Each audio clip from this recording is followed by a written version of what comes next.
SAFC Fan TV. Hope you're having a very, very happy New Year so far. I'm joined by Nathan. Great to have you back on the channel again, also known as the Mackham FC. It's good. I'm on my little lawn watch. If you don't know who Nathan is, honestly follow his social media. He's such a character. He's still got this trend going how he's a Sunderland fan on loan to Liverpool, which I can't get my head around. But it's fans on loan. Basically, I done it as a bit of a joke because Sunderland got beat by Southend 3-0 and I was like, right, I'm going on loan. I've had enough of this. If players can go on loan, I'm going on loan. By Southend? Was it Southend?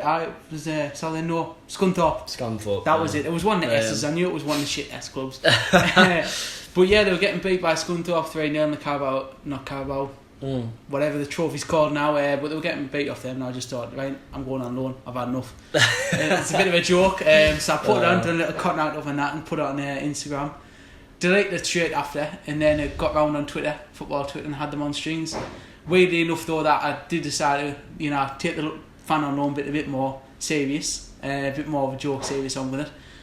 The Sunderland fans that wanted us gone for months have now actually begged us to come back. Oh no! So it is weird. Oh dear. I mean, sometimes I don't get the stuff that goes on in your head at times, but you are very iconic fans. I am an entertainer. Yeah. I think I'm probably the most hated man in Sunderland, which I'm quite proud of because that means a lot of people have seen me. I'm proud of that. Yeah. Put that, hold that up high. Yeah, I mean, another reason to love this kid, what was it, David Vujanic, Bricka, sending a tweet to put forward to Jeremy Corbyn why there was a rise in price in Cadbury's chocolate Freddos, and it got read out. I know, I asked the big question. Everyone's wondering why Freddos are going up in price, and I asked the big question. And now we have the answer. If Jeremy Corbyn won, he was going to get Freddo prices down, so you've spoiled it for yourself now.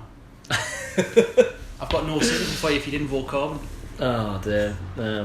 I mean, look, we won't touch on politics on this channel to be honest. It's a bit of a risky subject. Yeah, right. On to the team. Performances the last two games have definitely... The squad have upped the tempo, haven't they? Yeah, well, I've been worked the last couple of weeks. But I've seen the highlights from your show. I've seen what people are saying on Twitter. Doncaster was a deserved win. From what I've seen, they played really well from the highlights, and from what I'm hearing on Twitter, they played well, and I'm hoping it was the start of a good run. Fleetwood, I've heard a mixed reaction on Twitter. Some saying we were good, we just didn't take the chances. Others were saying we were absolute garbage. But from what I've seen in the highlights, I do think the draw was a fair result. It was the penalty shouldn't have been given. I don't think that wasn't a penalty for me.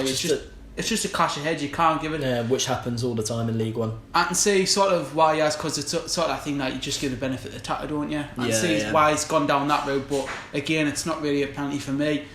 For Sunderland's penalty, definitely, all day long was that a penalty. But again, Sunderland just couldn't put away the chances that they were creating themselves. And neither could Fleetwood, to be fair. The keepers were doing really well in that game. I mean, that chance that obviously Maguire had an effort tipped onto the post in the first half. The ball sort of rolled and somehow didn't end up in the corner. But that one that 09 missed, he's got to be burying that. Surely. Well, it's just with Maguire, it's just them years. Sometimes it happens to you, and you just know it's going to be one of them years where you're going to struggle. For Luke 09, I've got no excuses for the lad, because even I would have scored that, and everyone's saying me, I'm shit at playing football. And you're not bad. I mean, especially in that game against Newcastle Fans TV, the way how you're chopping people left, right and centre. I just went, fuck it, I'm going. We do have respect for you, by the way. And top lads. Newcastle Fan TV, top lads, they're all that. I met them all, they're all top lads. Yeah. But wait, when Leroy out was the personal highlight of the day for me. It feels like something's clicked in the dressing room, the way how Parkinson's got his ideas across to the players, and they're starting to really play for him now. I think it is a bit of that, and I think it is a bit of removing the bad influences out the way, and the people who's got a lot of power on the squad, the likes of Ian McGeady, have now left the squad. He's been told to go. Maguire, he's even been told we're not putting up with any of the shit, so he's settled down, he's knuckled down a bit, and I think that's also had an effect, because when sort of the younger players see that happening with the bit more of the senior ones, they start to take a little bit more in. Well, Maguire, if he did have a bit of a bollock in by the manager, at least now he's starting to really put in those shifts. He has, he's been playing well. But Maguire, he's a bit hit and miss though. I've noticed last 2 seasons he's a bit hit and miss.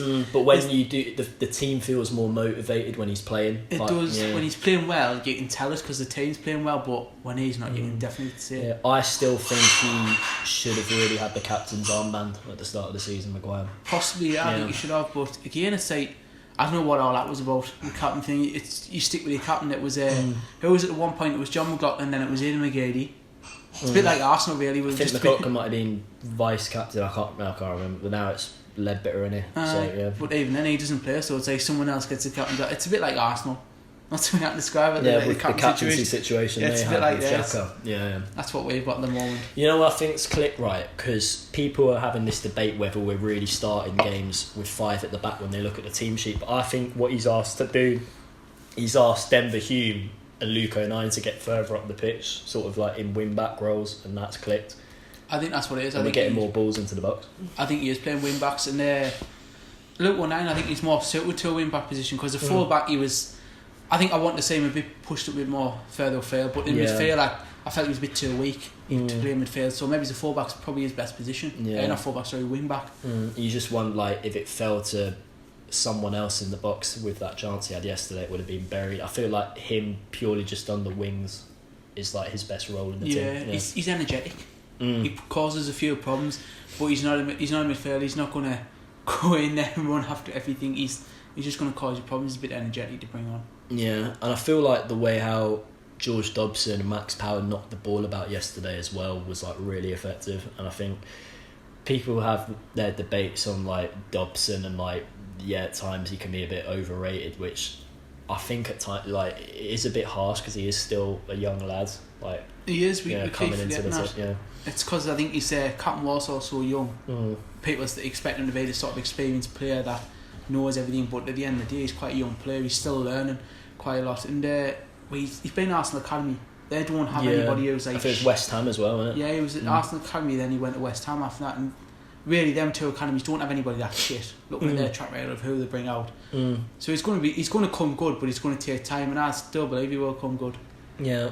What I think, like, people are having like this debate about this long ball we're playing at the moment, but when you've got someone like Charlie White playing the last 2 games, like he has showed off why he's such an important person in that squad with his hold-up play. Well, I just keep playing along. If you've got a tall lad up there, and that's the only way we seem to be able to get at Charlie White, because Charlie White is, with his feet knackered. Yeah. He can't play with his feet. He seems fitter this season though, compared to what he was like. He's getting like more efforts away on goal. He did. He seemed fit the few times I've seen him, because I've only seen him at the sort of the early point of the season, because I've been able to work and doing other things since November, so I've not been able to go to any matches, but he has been looking alright. Yeah, I think like he was very unlucky not to get a goal against Doncaster. Yesterday I think Fleetwood like tactically worked us out a bit going forward. I think like defensively they're the strong unit and they pad bodies on him, and I think like he couldn't really get his hold up play going. But I think with players that we're potentially looking at to bring in January further up the pitch, I think that could help him a lot more. Just depends who we can get in. I just think Joey Barton's a cunt and just want to beat Sunderland. That's what I think. I think he's just a cunt and he want to beat Sunderland. I do apologise for the language there. Yeah. No sense, no swear boxes here. Yeah, we all know what you think about Joey Barton, Nathan. Let's not touch on that. The amount of comments he's come out about us over the years. But you have a comment about me next. Joey Barton. You've seen all you crying on the telly. You're crying about me yet? Like just second half, like just the chart, like that one. Also, when McNulty came onto the pitch, I feel like he's looked pretty good the last 2 games. Like I think he's trying his best to make a statement to the manager, saying like I deserve a place in this team. Like he almost was unlucky not to get a goal. His bending shot almost found the corner yesterday. But do you think like we've already got like a too good of a solid backdrop with the formation we're playing, that he's much better coming off the bench? Well, he probably is better coming off the bench, but he wants to sort of show why he needs to be in the team, why he wants to be there. Especially when he's been out injured like he has been. He needs to come back and he needs to be like, look, I'm here now, I want to put in this shift now, I'm going to show you why I can do it.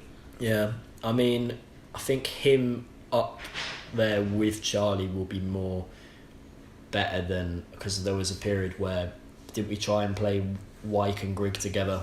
Was it last season? That didn't work at all. Yeah, we had to just play one of them in the end. Grigg can't score in a brothel, and Charlie White, he couldn't hit the barn door.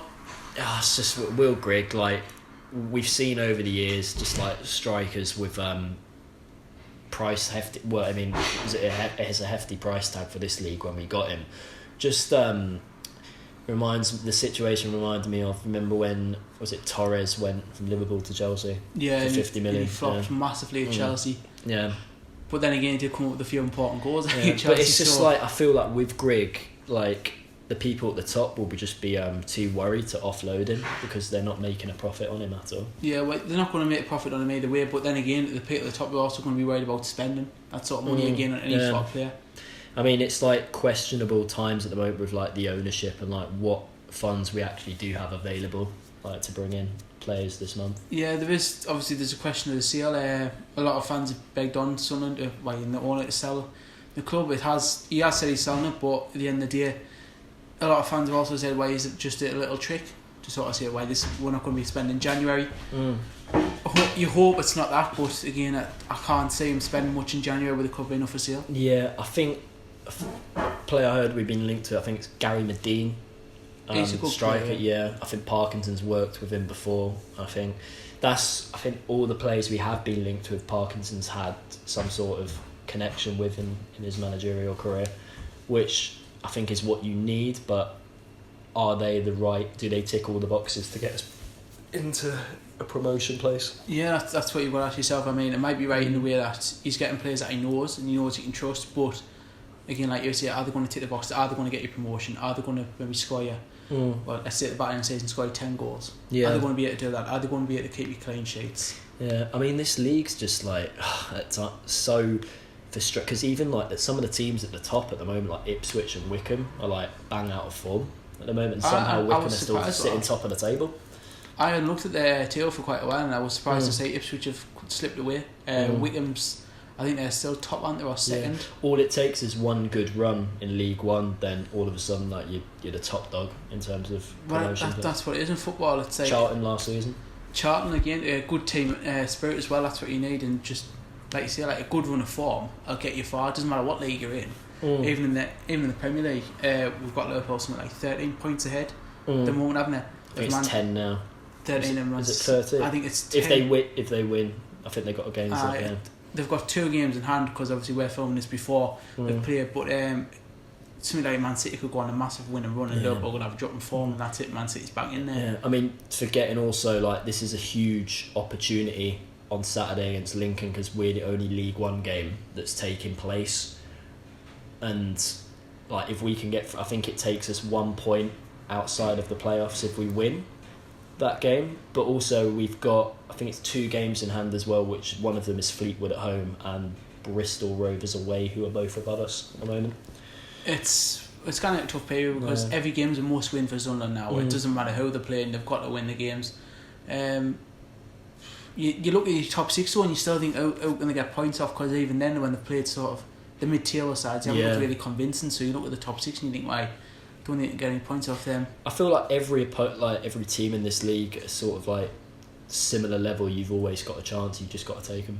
That's what it is. You've got to take your chances, and at the moment they haven't been. They've been a bit of bad on form, Sunderland, but they're starting to pick up a bit now. I still don't know if that's January transfer window stuff, though. If the players are just thinking, we'll play a few good games and get ourselves in the shop window and hopefully get a move. Yeah, I don't know if it's that playing as well. Absolutely. Like with how do you think we've looked like defensively the last 2 games with I think Joel Lynch shaky, and you still not, I think he's like improved a lot, and I think Jordan Willis also has been probably our best summer signing that we brought in. I think if they can stay fully fit through this, because I think that's the best defensive partnership we currently have, then we have got a chance. But we're still missing something because we're still conceding goals, aren't we? We can't quite seem to keep out clean. I think we're missing that clean sort of sheets. bit more of an experienced, not like properly experienced, like a bit more than what we already have. So I think we're missing a leader in the middle of midfield.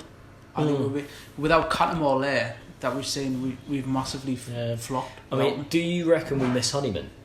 No. I think even Honeyman, they miss Honeyman. I mean, I wasn't a fan of his at times last season, but I feel like the influence he had on the dressing room, like we've missed that a lot. He was though. He was quick, and Honeyman was one of those players that you can't really say what he offered at the team, but he did offer something. Yeah. Every game, there was some games where he was quick, energetic. He caused a few problems. He maybe set up a goal. There's some way he might score. There's some way just his leadership and his captaincy, like, done wonders for the game. But you still can't identify and pinpoint what he actually brought. But he's still a good player. Same as Cattermole, we're missing him. We're missing that leader in the middle of the park. Someone who's a bit more experienced head in there. Especially with the young midfield that we have got with George Dobson there. Dobson, like, I still think there's a lot more to prove with this guy. There is. I think we just need a bit more of an experienced player next to him. But then again, I think we've tried Dobson a little bit rather than don't work. I think like the midfield play between Power and Dobson, especially these last 2 games, has worked out very well. And I think yesterday at Fleetwood they did knock the ball about a lot quicker. I think that's something that Parkinson has changed with that team. I mean, some would argue the tactics is not as good as a Jack Ross team, but I think we're looking like we're going to create more chances in a game now. Something's just clicked in that dresser, and same obviously with Chris Maguire. I think, like, not saying necessarily like he had a reality check with like the stuff that came out recently, but whatever happened, it has worked.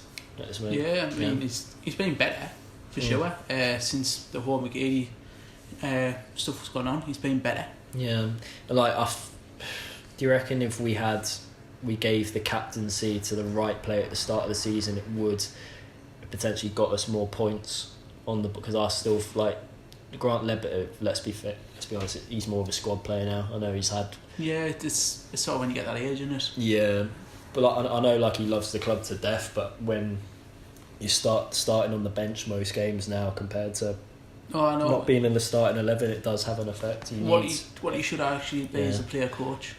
Rather than be sort of the captain. Yeah, your captain needs to be starting week in, week out.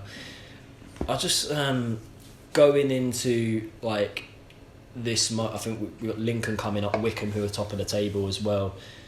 With these 2 home games, it's now a perfect opportunity, but I still feel like when we play at home we just look really shaky, and like when we're away from home we can get down and play our stuff a little bit more. I've heard, like, I was at the Blackpool game, I heard that wasn't too good. Nah, it was shocking. It was better than previous performances, but the football was still not quite as good as it was the last 2 games. I mean, the last home game I went there was Coventry and I fell asleep the second half. And then Benji woke you up. Benji Waters up, he scored. I was like, all right, time for me to go home now. Yeah, but even that game as well, it still didn't fit. It papered over the cracks, that draw. Yeah, it did. I was asleep for the second half, so I can't really comment on. But the first half was shocking. But just like, it's been like a very mixed past week for the club, obviously, with like the Donald out trending on Twitter, and like now these 2 decent performances, I'll say, because it is 4 points out of a possible 6. But if this is the start of a good run going into the January window, then all we have to do is just like be really positive at this moment in time. Yeah, if it's a good run going into January, then fair enough. It might just be 2-1 performances, you never know, but hopefully it is a good start of a run for Sunderland. Yeah. Hopefully they get the playoffs. Like that's the main sort of goal at the moment, isn't it? Playoffs still 1 point off. Gearing up for another session Trafalgar Square again. I like Watford. I like going down to Watford to have a session, man. It was good last time I was there. Watford having a session. Just because your hotel's there, your favourite hotel. Prism at Watford is the boy. Oh, God's sake. Everyone, if you go to playoffs, go to Watford, it's me. The birds are nice. Oh, for God's sake, stop it, you. Lincoln won't be easy though, will it? No, it's not going to be easy. I remember when we went down there and they beat us 2-0, that could have been 5 or 6 for them that day. Like, on the counter attack, they absolutely murdered us that game. Lincoln's not going to be easy. It's going to be a tough game. Everyone underrates it. Lincoln? Yeah, they got a good result against Ipswich the other day. They underrate, man. Lincoln, nobody, like, everyone says them, like, oh, they just come from League Two. They're good, man. They're good that side, Lincoln. Yeah, they had a striker that played when we went to that. I think it was Max Tyler. I think he's on loan from Nottingham Forest. I think like, his pace absolutely killed us that game. They're good, man, Lincoln. It's going to be a tough game for them. Even Wickham's going to be a tough game as well. Yeah, but I still feel like they played. Lincoln and Wickham play completely different ways to each other. Yeah, I think Wickham will be more direct because they've got the likes of Akinfenwa playing, and Lincoln will be more counter-attacking. Wickham's just like, hey mate, I'm just gonna fucking stand on your ankles. That's Wickham. I'll just stand on your ankles and then see what you can do from there. I mean, if you think that's the way they play it, they're top of the table. It is, but there you go. It's getting results. Should we be doing, having a bit more of that? kind of fighting us as well. Yeah, just Wickham. I went down to Wickham away last year. And I went this season, yeah. I didn't go this season, but I went last season, and they were playing. They were just basically just hammering the shit, standing on your ankles. They've used Adams Park as like a real fortress this season. They have. It was a very tough place to go, and I think Sunderland really struggled there. When that equaliser went in, obviously the video went viral of me telling all the Wickham fans to fuck off. And then giving it all the big and they were offering me off for a fight after the game, but there was no show from them. So that was fun. God's sake.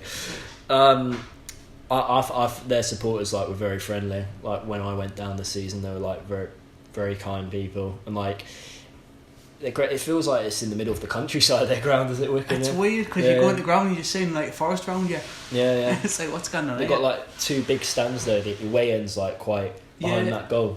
It was weird because I was sat on the other stand, not the one behind the goal, but on the side I was standing there, right in the corner next to the Wickham fans, and they were just giving me loads of shit all game, and we just scored and we were giving it all back to them, and this old bloke ran about 5 or 6 blocks to offer me off for a fight.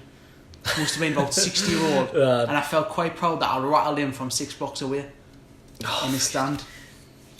Less of that, Nathan. Stop. I'm giving you a yellow card now. Stop it. Stop it, you. Going into this month, and obviously we're fully in the second half of the season now. What do you think needs to be changed to make the football even better than what it is at the moment? Just obviously, as well as the new signings coming in, do we need potentially to play with two strikers up there, or do you feel like wingers either side of Charlie Wyke is the right way forward? I don't know. I like the five at the back that I've been playing. I've been a big fan of that system. I also like the 4-3-3. I don't necessarily like 2 strikers up top. I don't like it. Someone's tried that. It's not worked for them. It hasn't worked for as long as I remember. Really, I think we play better as a 1 striker. I think they always have done Sunderland, but again, some are saying that's the way for in football now. 4-4-2 is just gone out the window, and the way forward is 2 pacey wingers playing off 1 big physical striker. Well, I think even Adam McCullough said that, didn't he? From what was it? What does he run? Full-time Devils. I think so. Yeah. He said that as well. The United fans are calling for 4-4-2 still. Nobody plays that anymore, and if you play it, you found out quite a lot. The best way forward, I think, is probably a false 9. False 9. A lot of the top teams tend to be playing that sort of system. Someone they couldn't do that until they get a player that can play that role. But that's League One's pretty difficult to do that as well. It's hard to do it. But again, the Plymouth manager said, you look at how Liverpool, Man City, Bayern Munich and them's playing. Why can't my side play like that? Why can't we play that system? Because we're in League One. But again, why can't he? It's the one who's went there recently. He was manager of Bury before, but he said, why can't his systems play that? Maybe it might be worth a go if they can get a false 9 in. Maybe pay Maguire as that false 9. That could be a good option. Chris Maguire. It could be. But when he finds space outside the box, whenever I'm watching it, I'm just saying, hit it. Hit it. 9 times out of 10 he does score. Gets it on target, doesn't he? Yeah. So maybe he might be good as a false 9 there and play 2 fast wingers either side. Yeah, I just feel every time, when the ball's hanging in the air, he's not the tallest of blokes, Maguire, but he brings it down just fantastically. He does. He does do that. He's not, like you say, he's not the tallest, but he brings it down well. And his set piece capabilities are just genius. Unreal. He rattles Portsmouth fans as well, which is quite good. We're not going to touch on Nathan's views on Pompey FC, which I also don't understand as well. This whole rivalry of Portsmouth. It's just it's a bit of a joke. I think I've actually caused that, Yeah, I think and I feel proud. You're already on a yellow card then. Let me kick you out of this video. Well, I did, man. After they beat us at Wembley, I put a little thing on saying, they would just enjoy the Tin Pot Cup because you'll be there defending it next season.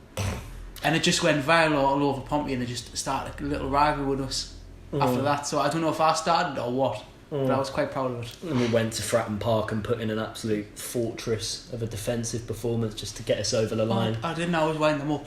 Yeah. I was fully winding them up after that. Yeah. And then along came the final where we thought we're just going to play the same way, which was just completely the wrong thing to do. I know. I think the players have been out in Watford the night before.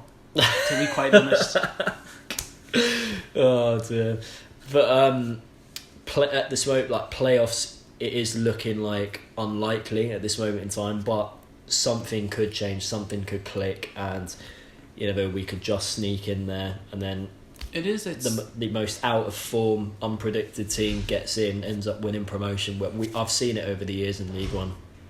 It is. It's unlikely, but then again, looking at the league table, they're only 1 point out, so it's not a million miles away. But you will have to rely on other teams dropping points. You'll have to collect points off the top 6. It is going to be tough, but you never know. Like the football, you can do that. Yeah. What this season overall? Like, how do you think?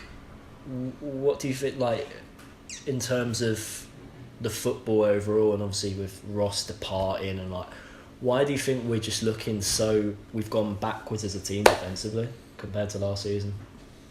I couldn't even tell you. I think it's the mass exit that we had in the summer. Just letting those leaders go, letting good players go. Really, with George Honeyman. Was that to do with like the wage bracket then? I think so. No. I think Stuart Donald banked on promotion too much last season, and then banked on a team that needed a lot of changes and like needed more quality, and it didn't pay off. It didn't pay off, and he banked on promotion, hoping it happened, and it didn't. But then again, I reckon Jack Ross probably should have been sacked actually after the playoff final. Yeah, you said. I remember you were saying. I remember saying that, and a lot of fans disagreed with us at that point. But then I think 2 games next season, they're all starting to agree with us.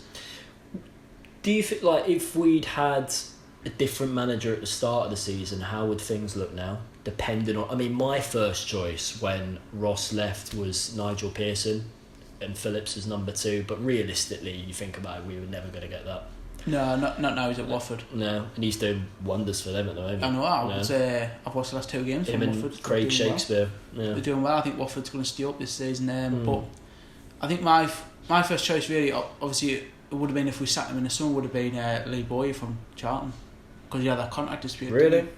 Oh yeah, because he was on the verge of leaving, wasn't he? Yeah, I think he left, and then the next year he signed a new contract. So I would have actually sacked Jack Ross then and brought Lee Boyer in, but they left it late. They didn't sack him. I think Kevin Phillips probably would have been my first choice after. Yeah. When they did sack. Fans are just like really worried with Phillips, like the lack of experience he had, like in terms of management, but.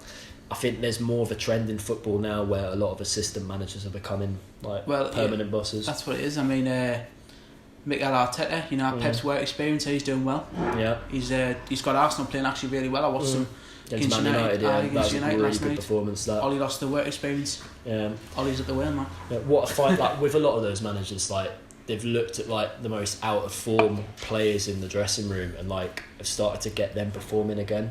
Yeah, I think. Even at Man United, I think he's done alright over Rashford. Rashford, Ollie, yeah. Ollie's also, yeah. Ollie's done alright with Rashford there, and again, he was someone who didn't really have a lot of experience. He had Norwegian League 2. Yeah, but with Man United, like it was all plain and same at the start, and like now it's just. It's come back now, but Arteta's doing well. He's got Lacazette playing well.